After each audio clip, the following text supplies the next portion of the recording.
Our function is a of x equals the square root of 3x minus 4, and b of x equals 3x minus 2 over 2. The problem is evaluate the negative inverse of a of 3 and then plus the inverse of b of negative 1. Inverse of a of 3 and inverse of b of negative 1. Add those together. So first you have to show all of the work to find the inverses. So to find the inverses for a, we'll do a of x first. That would be x equals the square root of 3y minus 4. And then start undoing everything by getting rid of the square root sign, square both sides. And then begin getting that y by itself. Move the minus 4 over. And then we're going to have to divide by 3. So that's going to give me the a function. And we still need the b one. So we'll go back up here. And this will be b of x that we're working on. You're going to have x equals 3y minus 2 over 2 for that one. And to start, like yesterday we did, cross multiplying, this time you can just multiply both sides by 2. If you multiply both sides by 2, you get 2x equals 3y minus 2. The 2 in the denominator on the right would cancel out. Move the minus 2 over to the left, and then you're going to have to divide by 3. So we have both of the items that we need, a of x and b of x, but now we need the negative inverse, or not, I keep saying negative inverse, I mean to say inverse of a of 3. So we're doing this right now. And we're going to plug that in for what we found as the inverse. So it would be 3 squared plus 4, and we're going to divide that by 3. And we'll go ahead and set up the inverse of b as well. The inverse of b, and we're putting in a negative 1. So that would be 2 times the negative 1 plus 2, and dividing that by 3. So let's put this all together.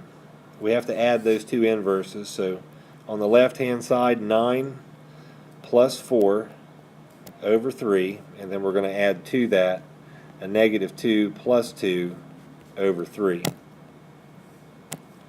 On the left, that's 13 over 3. On the right, negative 2 over, or plus 2 is 0, and over 3 is still 0. So we're left with 13 over 3. Change it to a mixed number. 4 1/3.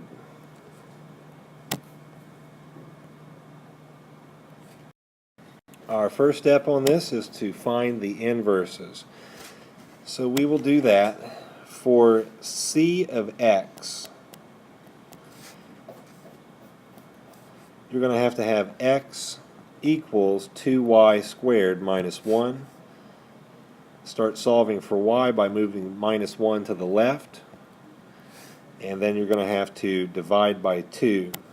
So x plus 1 over 2 equals y squared, and we need the square root of that. So the square root of x plus 1 over 2 equals y is going to be the c function. And while we're there, we can just go off to the right and figure out what the inverse of c of 2 is going to be. So we will do that here and come up with the square root of 2 plus 1 over 2. So that would be the square root of 3 over 2. And we're going to hold this for right now, and we'll make it into a decimal later on. So we'll go to the d function, And for D, to find that, we need x equals 5y minus 2 over 4. And then begin to get y by itself. So that would be multiplying both sides by 4 would give you that fraction to be gone. If you multiply both sides by 4, it eliminates the fraction. So you end up with 4x equals 5y minus 2.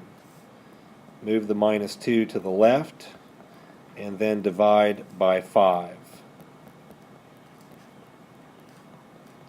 So now we can find the inverse of D of 6.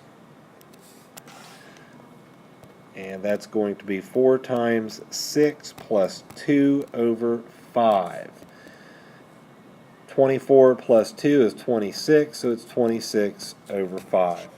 Now remember what we had from before. It was the square root of 3 over 2. And according to the problem, we have to subtract the inverse of D of 6. So that's minus 26 over 5. So since we have a square root in there, we're going to have to do it like this. Find the square root of 3 divided by 2. Hit enter and subtract the quantity, in parentheses, of 26 divided by 5. Round to the tenths place and come out with an answer that is negative 4.0.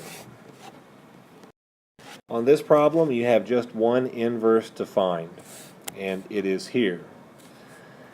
That would be x equals 4y, but then you would have to divide x by 4 to get y by itself. But in this case here, we have a of negative 2. If I put a negative 2 in here for this, I get a negative 6 plus 4, which is a negative 2. And this we found here. And we're putting in a 2 into it. If I put a 2 in here, I get 2 over 4. 2 over 4 is 1/2. And remember, we are subtracting that. And then we're going to add to that c of 4. If I put a 4 in here, I'm going to get back a negative 16 minus 2 is a negative 18.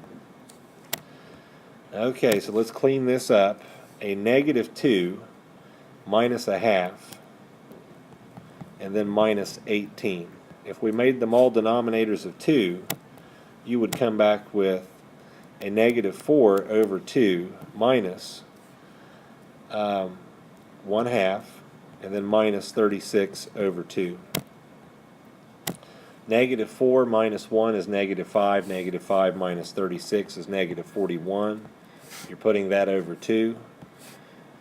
Make it a mixed number, so it's a negative 20 and 1/2.